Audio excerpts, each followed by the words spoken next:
You are listening to Ask the Answers podcast. Join me, Adele Gabain, as I uncover the knowledge, inspiration, and empowerment the psychic world has to offer. Let's begin.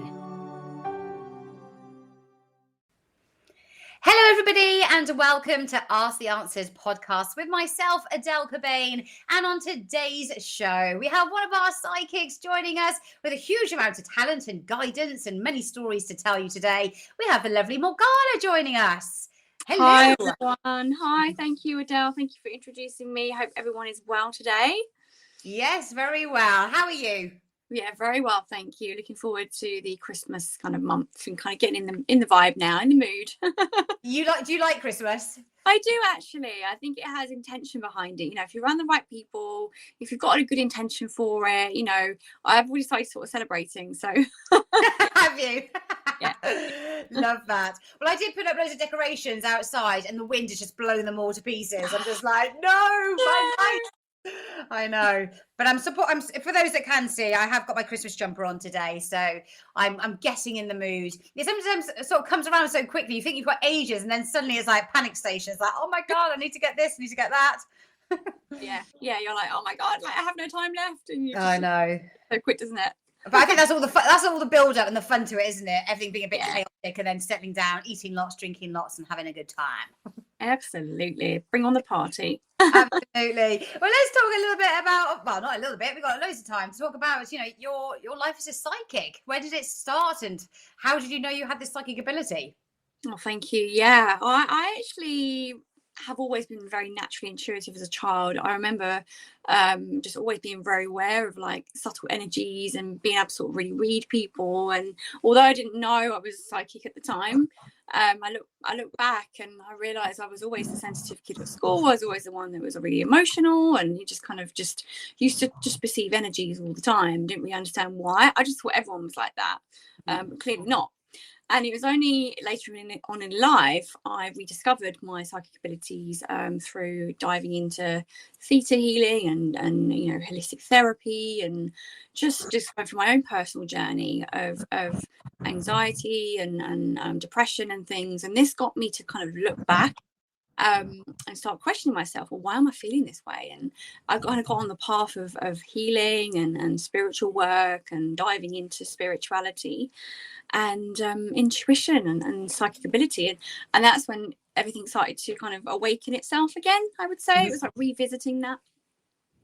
Yeah. And I realised I had a lot of answers to a lot of questions I had. And this started to make more sense. I started to have more calm, more ease about life. Mm-hmm. Yeah, I have like quite a few deep stories about it, sort of near-death experiences, and oh gosh, yeah, let's not go there. But there was a lot. There's been a lot of milestones. I call them spiritual milestones. Yeah, and I've spoken to many psychics over the years, and they do often say that, you know, they have to go through, as everyone does, many traumas and ups and downs in their lives, but maybe a little bit more so to have that empathy and that experience and that psychic awakening to do what you do. Yes, absolutely, 100%. It was like a massive wake up from the universe, like shake up, wake up, hello. I was like, finally got the message one day.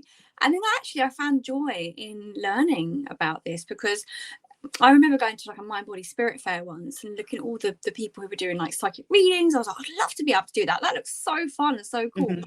And I thought, oh, I'll never be able to do that. And yeah, I somehow ended up doing that and finding a teacher, and she started teaching me about how to learn about reading energies and you know, channeling and guidance. And that's kind of where it all started in terms of actually looking for a teacher. I was just kind of threw myself into it, really. It just felt like it was kind of divinely guided as well. Definitely divinely guided always. But yeah, I wouldn't change it for the world. I love it. I love this work. I was going to say, where would you even start with finding a teacher to teach you about the psychic world? I mean, there must be so many out there, but obviously there's so much of the psychic world, you know, of which avenue you go down and what you learn first. Yeah, my first teacher, actually, I almost felt like she kind of came to me. Like I was guided to go to like a spiritual community group, like a I think it was like a mediumship night or something, and I was like, oh, I don't know about that. I'm like, oh, and I was like really scared and had lots of fear around it, but I went anyway because I trusted that if this was recommended to me by my friend, that it actually would be a good opportunity.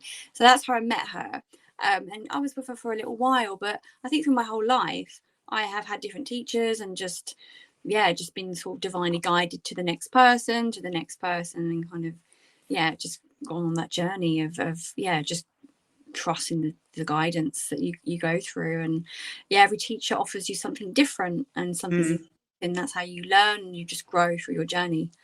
So what would you say is your main speciality? What's your main focus? My main focus, I would say, I'm really great at relationships and like life purpose, and I'm really honing in on your unique relationship sort of blueprint and helping you to understand who you are, what you're here to do, but also the relation, like divine relationships and soulmates.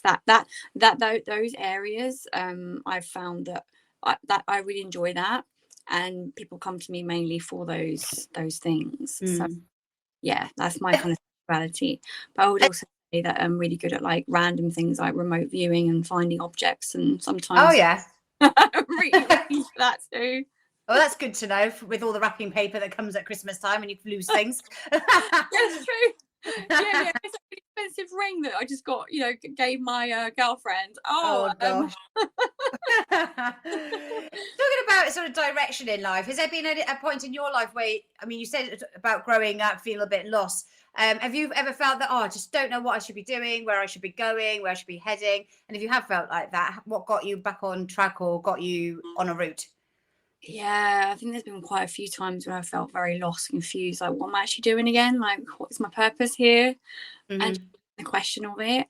And those opportunities kind of almost like took me off track to go to do certain things I didn't necessarily want to be doing, like certain jobs and certain relationships as well, going to certain relationships that weren't in alignment. But ultimately what it did is it taught me something. So I then came back to myself to then come back more into alignment and integrate who I was and learn from these experiences. And then therefore there's always learnings. I always say there's always learnings and lessons in every like opportunity in life. If we're willing to see the kind of gift in the challenge or in the difficulty, and for someone that's been through a lot of that, I kind of speak from my own experience in that way, and it's always guided me back to my purpose or guided me back to my own path. And it's never just a straight road, it's always whirlwind. That'd be far too easy to have a straight road. Like, woo, there we go, I'm done. Next. Do you think we all need a purpose in life? I think we do. To be happy, to truly be joyful and live well and happy, we have to have fulfillment and meaning and purpose in our life. Otherwise, you kind of walk through life not really having anything that really you enjoy or what lights you up. And purpose doesn't have to be like a spiritual purpose. You could be like your purpose in life could be to be a mum. To be a mum, that's your purpose in life, right? To be a mum. And so many people are amazing at that, and that is their purpose. But there's other purposes around that as well. I wouldn't just here for one thing. We're multi-dimensional beings, we're here to kind of live life through the lens of what we're here to do through consciousness. So I would say that is what really is going to make us happy and feel joyful. We're finding purpose in our life. Because you hear many times, don't you, when people go through retirement, for example, they're so used to having that purpose, that routine, and then suddenly when that finishes, great for some people that have hobbies and they go off or they love traveling and stuff like that. But for those that maybe it was all work and nothing else goes on, they sometimes find it hard to come to terms with, I've got nothing to do now. I don't know where I should be, what I should be doing. And I've heard that a few times over the years when people are struggling over that sort of area of their life. Absolutely. Yeah, because you get so in that, it's kind of a comfort zone really, and you're so used to doing that job, or you're used to being in that it's kind of like a predictable reality really. But not that there's anything wrong with that, but it's actually giving you an opportunity to start over. And it's I always turning a page in a book and you're like, oh, what do I want to do now? What's fun for me now? Like, it doesn't have to be like a dramatic change. It can be actually something that's really exciting, and always help people to sort of shift the perspective around actually what's the opportunity here. what would you love to do? You know, what lights you up, what excites you, rather than like, oh, I've got nothing to do, kind of thinking the worst case scenario. So yeah, it's like sometimes so much choice makes you like you can't choose anything. Yeah. But, just choose one thing and then see where, you know, what other choices come along the way. My son told me a story the other day. Apparently, he heard it on the radio, and I thought, "Oh, this is so sad." Not to go down the morbid route, but this older gentleman was just basically saying that his wife had passed away. You know, he was in his 80s, 90s, and he just said, "You know, I don't have a purpose anymore. I'm just living to wait to be with her again." And I was like, "Oh, that's so sad." And it's just like, again, when people lose people, and that could be later on in life or early on in life, and they feel that they haven't got their yin and yang and that person they've done things with. Maybe they went to the cinema together or went traveling together, or, you know, all those things that they did together, and suddenly find themselves on their own. It's like, well, I've had 20, 30, 40 years with somebody, and now I'm on my own. How do I find that purpose and, you know, that confidence to get out there again? Yeah, that's a big life sort of shock and transition. It can be very challenging, and I would say be patient with yourself and be, you know, take as long as you need, because obviously I see what I love about mediumship in particular. It's very powerful in terms of like grieving processes, and you heal and then you move forwards. And, you know, it's a reading from a loved one from the other side isn't just a reading from the loved one, it's helping you actually cross the bridge. And so you can actually start to see that there's more to life and start to make some choices and decisions and do things that you maybe haven't had the opportunity to do, and just taking one day at a time. And yeah, you're going to have days that aren't so easy, but you're going to have days that can be a bit lighter, and just give yourself that kindness and patience to, yeah, take one day at a time, I always say, in those moments.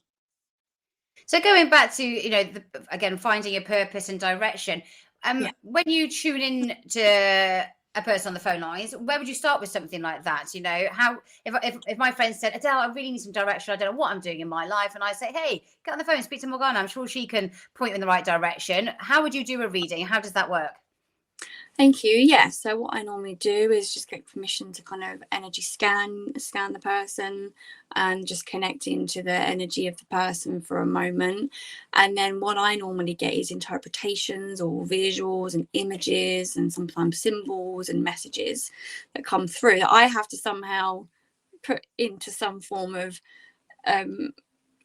make sense. It has to make sense. Mm-hmm. So get all these bits of information, they can come through very, very quickly, and just downloads of things that I have no clue about, and I have to somehow trust that energy and whatever guidance is coming through, and then interpret that in a way where they understand it. Mm-hmm.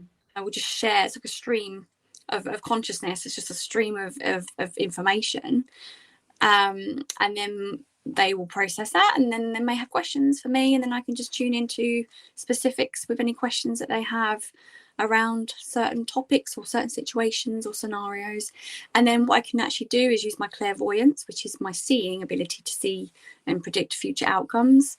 Visually, I'll get impressions again, and I'll use that to be able to sort of predict an outcome or give some form of guidance or direction, instruction for next steps. Mm-hmm.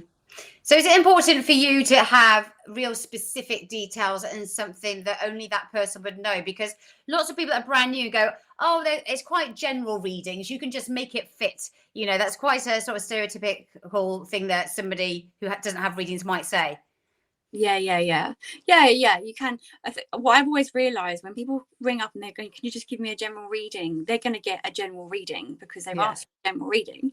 So I say, you're going to get a general reading, by the way, so I can give you a vague outline of what I'm getting. But if you would like more specifics, then any questions that you have about it would really help me to kind of expand upon that. And then I can give more specifics. And that's when I just share names or locations or place and specifics with them. But so yeah. As you and me are talking, can it be like that in a reading? Or because I think maybe some people think they just have to be quiet, don't say anything. It is a two-way conversation. Yeah, it's two ways. Actually, it is. Sometimes it's, or more often than not, it's actually just like having a chat and a conversation. And then once that person starts feeling open and more open to express themselves, I pick up more information. Mm-hmm. It's just like, it just comes through. You do get sometimes with people that you know, it's not as flowy, and then maybe like certain little things that are relevant, but doesn't mean that it's any less of a reading. It just means that those are the key smaller things that person just needs to know in that moment. Yeah. And reading is the same, but no, people don't have to be quiet. Or I actually get a lot of people who are quite chatty, and it's like having a lovely, great conversation with someone. It's very uplifting for them. Yeah. I know when I went to see a psychic in my early 20s, probably, with my mum, and I remember at the time us both saying, should we take off our rings so they don't know we're married, and all these sort of things, you know, trying to hide any clues that they might pick up just to see what they could get. Yeah. So true. It's so easy. Yeah, I mean, you can read a lot about people from, you know, obviously certain clothes and certain items and things, but with the readings that I do, I feel it goes beyond that. But yeah, I don't really like look at body language with people. Because you can't look at body language on the phone lines. No. And that's actually a magical thing. When I do readings in person, it's very different to when I do online over the phone, because you can't see that person. So sometimes it comes through stronger, but no judgment. You can't judge. Yeah. You can't judge it. Yeah, absolutely. And before you became a psychic, did you go and have readings? I actually have had a few readings. Yeah, I was always I was like the skeptic.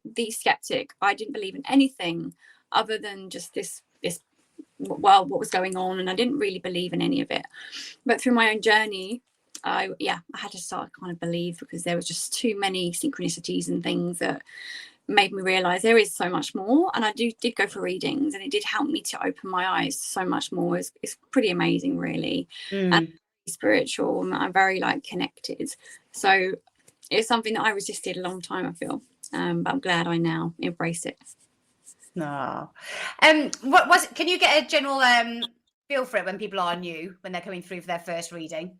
Yeah, you can sense their nerves a lot of the time, their anticipation, their like fear around it as well, because they're like, oh, what if you find out something that I don't want anyone to know, and it's private.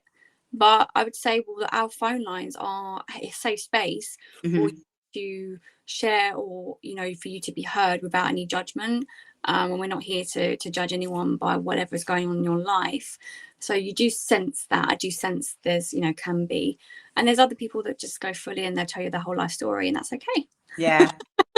No, you're absolutely right. I mean, like we said about what people are expecting from a reading, you know, a reading is a very positive thing to have. I mean, I might be wrong in saying this, but I don't know, unless you need to give them a message to prepare them or to prevent something, you're hardly going to say, just so you know, you're going to die next week. All right, bye. Yeah. I would like to think it's not like that on the phone lines. No, I've never ever we don't do that, and we're not here to do that. We're here to, I always say, we're here to empower people kind of with, you know, back to even their own tuition, their own knowing, and just reminding them to trust their own inner guidance as well. And I'll give the information, but I'll always say that, you know, it's about empowering you to understand that you're right, and sometimes that's just what people need, is that reassurance as well, and that validation. There's nothing wrong with that. It's actually really powerful to ask and call up and reach out and ask for guidance, because you'll be more confident at the end of it, and you can make decisions and have more clarity. How often should somebody have a reading? I would say every couple of weeks, I would say, because there's always so much going on, and if people are on their own journeys, it's always good just to check in, even if it's for like 10 minutes, like, I've got a few questions, this is going on, can you just, because it keeps you on track. Keeps you on track with your life. And I actually think it's great accountability as well. It's so much more than a reading. To have that someone that is just your bit of a lifeline to help you to kind of grow and develop and just help you believe in yourself more. And there's so much more to it than just kind of doing a reading, like so this is kind of, I want people to understand that like it's infinite in what it can give you. Yeah, absolutely. Like you said, it's all well saying there's a new job, there's a new love interest coming away, or there's a house move on their cards, but if that person's not confident or doesn't believe in themselves, or, you know, they question it, then these opportunities might go amiss, or they might not be open to it. Yeah, and the guidance that comes through for a lot of people will be like, this is going to happen, but ultimately you can do this, this, and this to make it even better. And this is guidance coming through for you. And they go, oh yeah, it kind of makes sense. That really resonates. Oh, okay, I'll work on that. Or, you know, I've got people that do call up, are willing to, they're already on a journey of discovery anyway, or spiritual growth, and they're open to growing. So yeah, I think it can help anyone, any stage of life, any background, any questions or anything you need. Are things set in stone? So when you do that reading, is that set in stone, or do people have free will and things can change? People always have free will, yeah. And I always remind people to say, you do have free will to choose. This may change. This is what your timeline is showing, but you know, you're always making choices that can alter the outcome of that. And that's within their free will to choose that. You can make things happen faster, and you can prevent things from happening, because ultimately it's with the choices that you make govern the kind of path that you go down. So yeah. Can you remember any of the readings that you've had over the years that stand out? I had a reading with a guy years ago, and when I was first wanting to explore my path of psychic ability, and I was like, I don't believe in any of this, but I would love to try. And I remember the first thing that he said to me, and he said, oh, you've got a man standing behind you. And I was like, who's that then? But it was quite funny because I had fear around this, but he could sense it and he knew it. And he started talking about my granddad and the messages that were coming through from him. And he wouldn't have known that. He wouldn't have known any of that. And that woke me up, blew my mind. And so much changed after that. And it gave me a lot of peace of mind that, wow, like, just because I didn't connect with that person in this life doesn't mean I say I can't connect with that person now. And that was very comforting for me as well. So that was powerful. Yeah, absolutely. And do you think that's what other people could, they might be looking for, where they come through and can get that sort of closure, or like you said, if there is somebody in spirit that they didn't get to say goodbye, or they had an argument before they left, or unfinished business, that connection with a psychic could, you know, fill that void or give them some understanding or answers at least. Absolutely. It is so healing to have like a mediumship reading, or in just get like that also psychic guidance too. Like two and two kind of go hand in hand when you're able to connect with someone.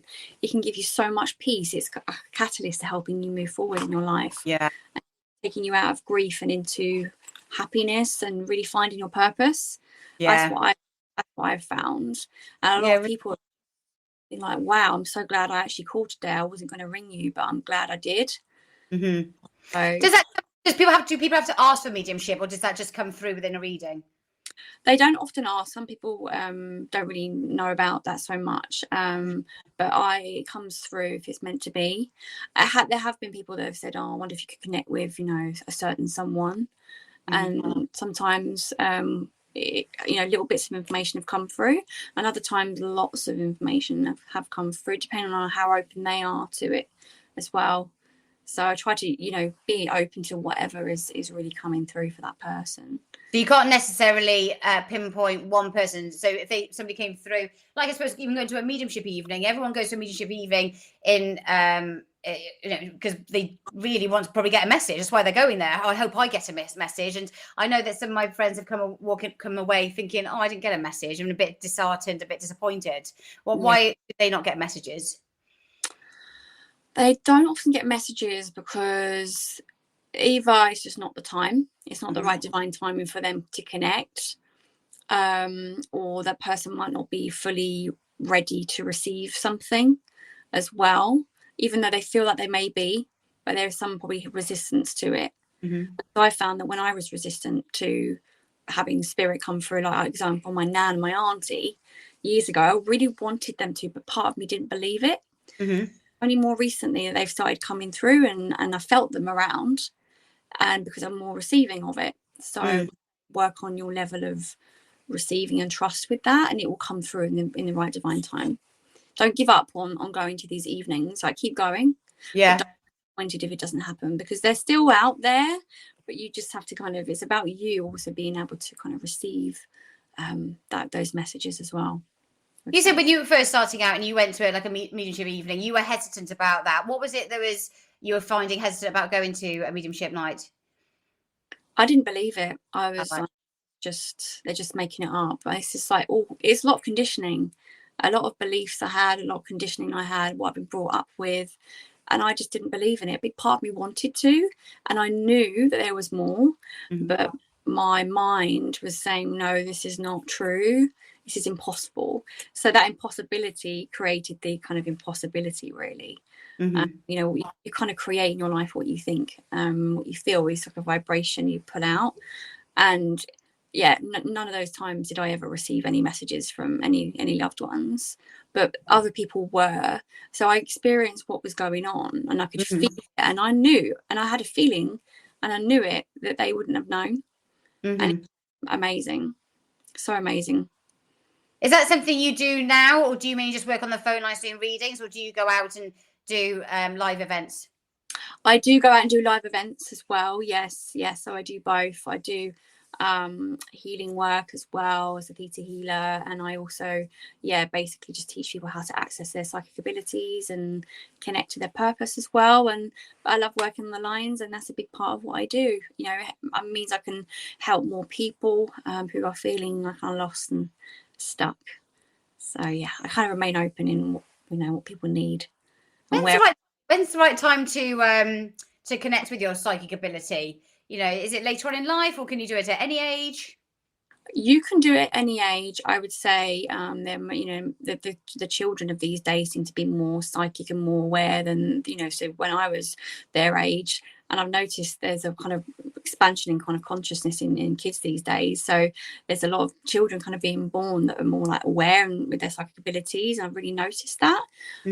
I would say you have the calling when you're ready. You keep getting pushed and you keep getting the messages. They will keep coming through. And the more you resist it, the stronger they come. And it could be like double numbers. It could just be like you feel their presence around you. Sometimes it could be something quite dramatic that happens for you to really get the message. I've experienced that one. But yeah, you know when you know. And yeah, sometimes spirit have their funny ways of getting through. Is there any negative to the psychic world and doing readings? Is there any, with anything, I suppose there's pros and cons. Is there anything that either you don't like particularly as a psychic, or anything that people need to be aware of with the psychic world? I would say you need to know when to open up and close down your kind of energy, because otherwise you'll just be sort of taking that on. Because I'm empathic and very highly sensitive, I often do take a lot of people's emotions on or experiences on, and I can end up feeling quite low or like a bit like scattered or something, and I'm like, well, who does this belong to? It's not necessarily mine. So you have to have energy boundaries when you do this work to protect yourself from that. But other than that, just be in your awareness. If it can be overwhelming because you just get so much information come through all the time, but I think it's quite funny to have like a kind of office hours in terms of spiritual office hours with your guides and your psychic abilities, and then just have a certain time that when you tune in, and then when you tune out, you're not doing anything. And do the energies change with your psychic ability, as in the fact that one week it could be really strong and you have a great week, and then other weeks you don't feel maybe they're as strong as they were before? Or is it always a consistency? It can change. Absolutely. It can change based on your emotions. Interestingly enough, it can be changed based on your cycle. For women, I've noticed my cycle changes through the month. There's times of the month when I'm really, really highly aware, like more so, and times of the month when I'm not so sensitive and I'm not as not, I'm not say as psychic. It takes me a little bit more. So there are times of the month, say for like menopausal women, they would probably notice the times of the month when they're more highly aware and highly sensitive and psychic as well, because our intuition is one of our greatest kind of feminine qualities, and our psychic abilities. So it can change up and down through the weeks, but there's nothing wrong with that. Just embrace whatever comes through. So when for you, obviously over the years, is there a sort of area that you haven't got into yet that you'd like to get into? Is there an area? I mean, the mediumship one was more recent because I kind of just rejected it for a long, long time. So that's only really been coming in a lot more over the last year or so. Although it's already been there, but I was kind of quite avoidant of talking to spirit, and like I just wanted to sort of tune in, and I didn't really want to connect with spirit as much. So I want to develop that a lot more, because there's a lot of work to be done there, and I feel like it's a great gift that I have that I want to share with people, and also then in the future maybe educate and help people to open up to that as well. Yeah. So, yeah. A bit. Can you be frightened of death when you're a psychic? Is that an area that you think, or is it being psychic actually more to life and it gives you that comfort and that security? I have certainly made more peace with death, for sure. I really have, because I've been able to connect to my loved ones, and my sort of near-death experiences when I kind of came back, and it's like you kind of just make peace with it. I would say that there's some fear around it. I don't want to lose anyone, the loved ones, but it gives you a sense of, okay, obviously their physical body goes, but their energy is always around, their spirit is always around. That's never going to go, and that's very comforting. So you mentioned there that you've come to terms with, people passing over by having messages through yourself to give guidance, or maybe even just for yourself to get some signs and signals about your own life. I have, yeah. I've had to work a lot on shifting my belief system and actually working through fears around it. And that helped me to really trust the divine connection that I had. And therefore, even it really made a difference to how I read for people. And I just trust it now.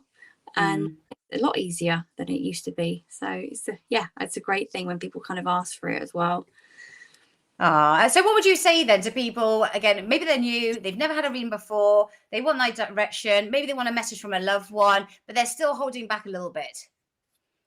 Yeah, I would just say, let's just relax, and, there's no, it's just kind of just have a conversation. I found a lot of people find that they really like the voice that I have, because a lot of people say, oh, it's really relaxing, just listening to you helps me calm down. And then once they're feeling calm, we're just having a conversation, and it's just very easeful. So if I just really tune into their energy around it, and if I need to slow down, I'll slow down, because sometimes the information that comes through can come through very quick, and it's like a big download. So I have to remember just to kind of just slow down, and just little bit by little bit, and then they can receive it. And what a perfect time to have a reading. It's the end of the year. So much might have happened for people, and going into a new year. So a good time to start afresh, reset, and see where life is heading. Absolutely. It's exciting. I feel that 2025 is going to be a great year. And if 2024 has felt challenging, it's been a big growth year for a lot of people. 2025 feels like it's going to be a really expansive, great, abundant year. A lot of changes and kind of fruition, everything coming into alignment for people. So we've got a lot to look forward to, which is very exciting. Amazing. So you can obviously have phone lines with the lovely Morgana on Ask the Answer. Morgana, thank you so much for coming through and speaking to us today and finding out all about your own experiences and how you can best guide people into the new year. And we hope you have a lovely Christmas. Thank you so much, Adele. Thank you. Take care, everyone. Blessings. Thank you. Bye. Bye. Thanks for listening to Ask the Answers podcast. Don't forget to follow, subscribe, and save to your library. Remember, there are 100 psychic readers available on our website for readings 24 hours a day, 7 days a week. To triple your credits on your first purchase, visit asktheanswer.com and click on the new customer offer banner.